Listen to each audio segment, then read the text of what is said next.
Estas son las noticias de Contexto Global. Mi nombre es Ángela Gómez. Vamos a los titulares.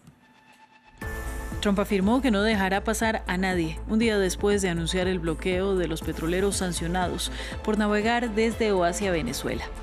El mandatario dijo que Venezuela le arrebató el petróleo a Estados Unidos y que lo quiere de vuelta. Para el gobierno de Nicolás Maduro, asediado en el Caribe, es una amenaza grotesca. El Congreso de Brasil aprobó un proyecto de ley para reducir la pena de prisión del expresidente de extrema derecha Jair Bolsonaro, condenado por planear un golpe de Estado. Pasaría de pagar 27 años tras las rejas a poco más de 2. Aunque Lula da Silva vetaría el proyecto, este podría ser anulado por los congresistas. Y el Consejo Nacional Electoral de Honduras denuncia desórdenes que no permiten el inicio de un recuento manual especial de 15% de las actas de las presidenciales, 3 semanas después de unas elecciones que aún no dan ganador. El Departamento de Estado de Estados Unidos, que apoya a Ana Riasfura, instó al inicio del reconteo.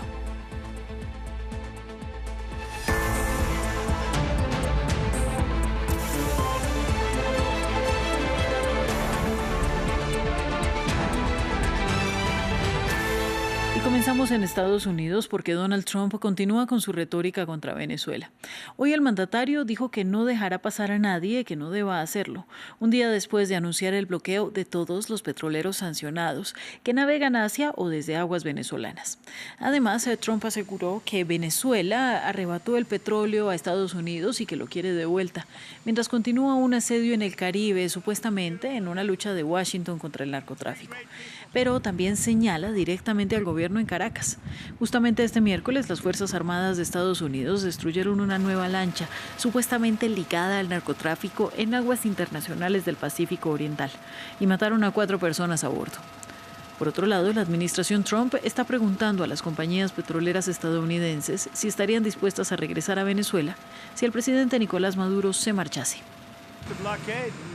Es un bloqueo. No voy a dejar pasar a nadie que no deba hacerlo. Recuerden que nos arrebataron todos nuestros derechos energéticos. Nos arrebataron todo nuestro petróleo hace no mucho y lo queremos de vuelta. Pero nos lo arrebataron. Lo arrebataron ilegalmente. Y el presidente de Venezuela, Nicolás Maduro, consideró guerrerista y colonialista la declaración de Trump y solicitó una reunión del Consejo de Seguridad de las Naciones Unidas para discutir la continua agresión estadounidense contra el país, según confirmó la Cancillería de Venezuela. Hoy hablé con el secretario general de Naciones Unidas. Hablamos un rato largo y les puse plenamente lo que ha sido la escalada de agresiones y de amenazas. Y lo que ha sucedido el día de ayer y hoy, cuando el gobierno de los Estados Unidos dice que le pertenecen a ellos y que los venezolanos le robamos el petróleo. O sea, que el petróleo venezolano le pertenece a ellos. Que los minerales venezolanos, el oro y todos los minerales le pertenecen a ellos. Y lo que nunca habíamos escuchado, que las tierras de Venezuela le pertenecen a ellos y se lo tenemos que devolver de manera inmediata.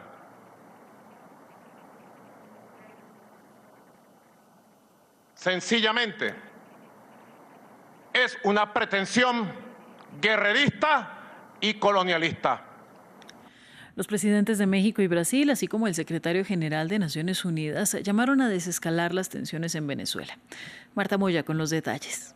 Los gigantes latinoamericanos optan por una desescalada en Venezuela. Tras el órdago de Donald Trump en la víspera sobre el bloqueo naval de todos los buques sancionados que entren y salgan del país caribeño, este miércoles los presidentes de México y Brasil denostaron la estrategia de su homólogo en Washington y se postularon como posibles mediadores en un escenario de diálogo. Por la declaración de ayer del presidente Trump y la situación en Venezuela, reiteramos la posición de México acorde con la Constitución, de no intervención, no injerencia extranjera, autodeterminación de los pueblos y solución pacífica de las controversias. Estoy preocupado con América Latina. Quiero decirles que estoy preocupado por Latinoamérica. Me preocupa la actitud del presidente Trump hacia la región, las amenazas. Estoy preocupado. Tendremos que estar muy atentos, prestar mucha atención a este asunto. Vamos ter que ficar muito atento. Desde Caracas, el presidente Nicolás Maduro calificó las palabras de Trump de amenaza grotesca y la cúpula militar, al mando del ministro de Defensa Vladimir Padrino, habló de delirantes declaraciones. Por su parte, el secretario general de Naciones Unidas, en conversación con Maduro, reafirmó su compromiso con el derecho internacional y los principios de la Carta de Naciones Unidas, expresó su solidaridad con el pueblo venezolano y destacó la necesidad de evitar cualquier escalada o confrontación. La administración Trump mantiene un despliegue de miles de tropas y casi una docena de buques de guerra en la región y también sostiene la amenaza de atacar por tierra, mientras en Venezuela afirman que el objetivo principal del republicano es el robo de las vastas reservas de petróleo. En otros temas, el Senado de Brasil aprobó un proyecto de ley para reducir drásticamente la pena de prisión del expresidente de extrema derecha Jair Bolsonaro, condenado por planear un golpe de Estado tras perder la reelección ante el izquierdista Luis Ignacio Lula da Silva. Aprobado por la Cámara Baja la semana pasada, el proyecto de ley pasa ahora a Lula, que tiene previsto un veto. Este, sin embargo, podría ser anulado por el Congreso. Bolsonaro, de 70 años, comenzó una condena de 27 años de prisión en noviembre. Y según las normas actuales, se esperaba que cumpliera al menos 8 años tras las rejas antes de poder acogerse a un régimen más flexible. Sin embargo, la nueva legislación, que cambia el cálculo de penas para ciertos delitos, podría llevar a Bolsonaro a cumplir poco más de 2 años de prisión. Y seguimos ahora con información sobre el acuerdo de libre comercio entre la Unión Europea y Mercosur. Pese a que las negociaciones culminaron en diciembre de 2024, el pacto alcanzado entre la Unión Europea y el bloque latinoamericano parece tambalearse en la víspera de su firma. Francia e Italia dan marcha atrás y se resisten a suscribir el pacto, sin antes obtener mayores protecciones para sus agricultores y garantías de reciprocidad. Nos lo cuenta Jesús Yajuri. Horas clave para el acuerdo de libre comercio entre Mercosur y la Unión Europea. La Comisión Europea trabaja a contrarreloj para sellar el mayor acuerdo comercial de la historia de la Unión Europea en términos de recortes arancelarios, unos 25 años después del inicio de las negociaciones. Este miércoles introdujo un mecanismo para suspender el acceso preferencial del Mercosur para algunos productos agrícolas como la carne de res, aves y azúcar. Una concesión para apaciguar a los críticos y el miedo, como en Francia e Italia, que se resisten y exigen protecciones para sus agricultores, concesiones que parecen no bastar para evitar el colapso del acuerdo. Para ser muy claros sobre el Mercosur, ya conocen nuestras posiciones. Entonces, si la Comisión Europea quiere sacar adelante esto al final de la semana y votar, Francia votará en contra del Tratado del Mercosur.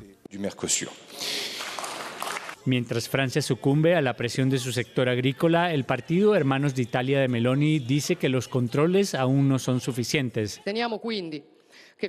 Firmar el acuerdo en los próximos días, como se ha sugerido, es aún prematuro. Para nosotros hace falta que se complete el paquete de medidas adicionales para proteger al sector agrícola y debatirlo con nuestros agricultores.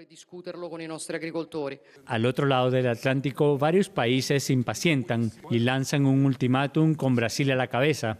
Está difícil porque Italia y Francia no quieren aprobarlo por problemas políticos internos. Y ya les advertí, si no firman ahora, Brasil no firmará más acuerdos mientras yo sea presidente.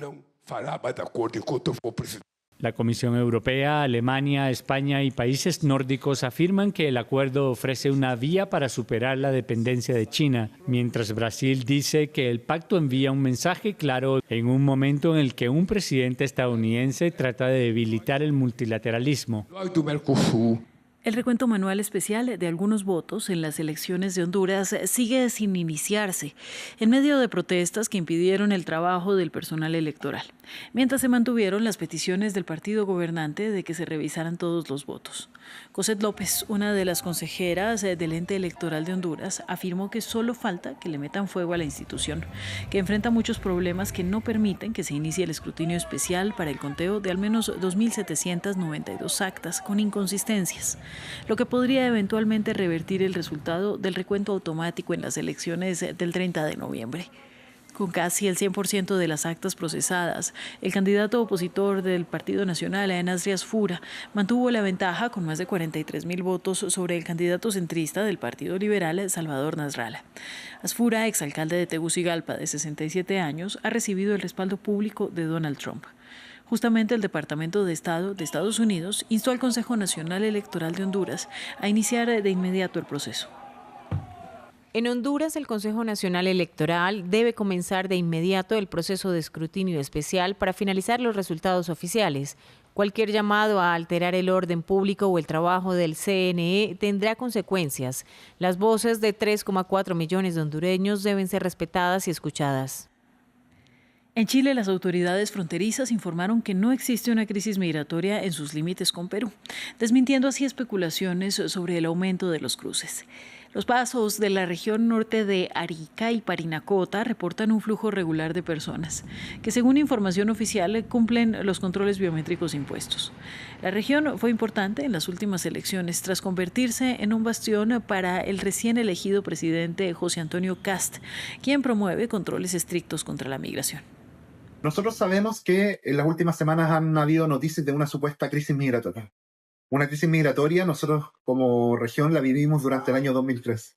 Y desde esa crisis migratoria que tuvimos en nuestra frontera con el país de Perú, sacamos bastante aprendizaje. Hay instancias de coordinación interinstitucional donde el Servicio de Migración y Senapred han sido fundamental para poder preparar cualquier escenario de posible crisis fronteriza. Nosotros tenemos la certeza de que tal crisis migratoria en la región de Arica y Parinacota no existe. Hoy día, gracias a los controles que hemos implementado, tenemos el límite fronterizo completamente despejado y vamos a seguir trabajando para poder combatir la migración irregular en nuestro país. La vida nocturna es parte de la identidad de la ciudad de Buenos Aires, capital argentina, una metrópolis que vibra cuando cae el sol. Y en un país de alta polarización política, la necesidad de encuentro y pertenencia se traslada también a la intensa noche porteña. Las tribus libertarias, seguidoras del presidente Javier Milei, tienen sus espacios. Del otro lado, el peronismo, hoy en la oposición, tiene los suyos. Para mostrarnos cómo son, nuestro corresponsal en Argentina, Natalio Cosoy, fue a estas reuniones y nos envió el siguiente reporte. Un espacio para conectar. Eso quiso construir Flora Crestanelo, organizadora de La Orden, un encuentro libertario mensual que tuvo como objetivo original trasladar los vínculos virtuales a la presencialidad. Había mucha comunidad en Twitter, en redes, y quería que nos conozcamos y que nos juntemos. Y había muchas historias de no conozco a nadie con esta ideología o en mi círculo no tengo a nadie. Y bueno, nos empezamos a juntar. Mariela viene a los encuentros desde que comenzaron con un objetivo. Relacionarte con personas que no te juzguen automáticamente por determinadas opiniones que tenés. Nos juntamos, charlamos, no solamente de política, de hecho hablamos mucho más de, no sé, anime, de deportes, las cosas que nos gustan. Del otro lado del arco ideológico, La Altanera es una fiesta que rinde homenaje a Eva Perón y busca dar un aire fresco a lo político. Uno puede conectar con la política no solamente desde el lado de lo discursivo, de escuchar al político, de leer, de discutir, sino también de poder celebrar. El peronismo es hoy oposición. Para sus partidarios, estos son también espacios de contención. Yo soy militante y por eso siempre es lindo encontrar estos espacios donde uno se siente un poco más cómodo, seguro, en este contexto donde todo está tan feo, la verdad. Pero en esencia, lo central en estas fiestas de la noche es distenderse. La gente no pide mucho. Llegar a fin de mes, un poco de música, estar con amigos, poder pensar en el futuro. No es tanto. Las fiestas peronistas y las libertarias están en veredas políticas opuestas y sin embargo se tocan en un punto. Ambas son refugio en la noche para aquellos con identidades políticas fuertes y bien definidas que se sienten más cómodos entre personas afines. Nick Reiner, hijo de la leyenda del cine Rob Reiner y Michelle Singer y principal sospechoso del asesinato de sus padres, compareció por primera vez ante los tribunales. El señalado de 32 años renunció a su derecho de lectura de cargos rápida y fue puesto bajo detención sin derecho a fianza. Tendrá que regresar al juzgado el próximo 7 de enero para la lectura de cargos.